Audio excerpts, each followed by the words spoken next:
இந்த ஆணவ படுகொலை பண்ணவங்களுக்கு என்ன லாபம்? அங்க ஒரு பையன் இறந்து விட்டாரு, அவங்க குடும்பம் அனாதையா நிக்குது. இங்கேயும் இந்த பையன் ஜெயிலுக்கு போறான், இங்கேயும் பல பிரச்சனைகள். ஆக இந்த குடும்பம் கெடுது, அந்த குடும்பம் கெடுது. ஆக இந்த ஆணவ படுகொலைகளால எந்த நன்மையும் இல்லாம கெடுது. அதை செய்யறவங்களுக்கும் நன்மை இல்லை. எஜுகேட்டட் பீப்புள் என்ன பண்றாங்க, தலையில தண்ணி தெளிச்சு விட்டுறாங்க, தொலைஞ்சு போ, அவருக்கு எங்களுக்கு சம்மந்தமே இல்லை, அவருக்கு எங்களுக்கு சம்மந்தமே இல்லை, போயிடுறாங்க.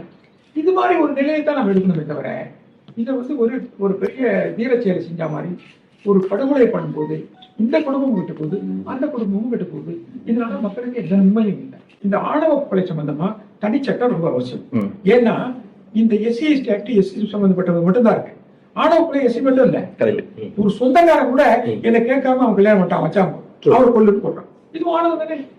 இல்ல வேற பிசிக்குள்ள எம்பிசிக்குள்ள இருக்கலாம். அப்ப ஆணவ கொலைக்கும் ஜாதிக்கு தொடர்பு இருக்கணுங்கிற அவசியம் இல்லை. ஒரு ஆணவம் இருந்தா போதும், நம்ம கேட்காம இது பண்ணிட்டான், இவங்களை வாழ விடக்கூடாது நினைக்கிறேன் இல்லைங்களா? அப்போ இது தனி சட்டம்.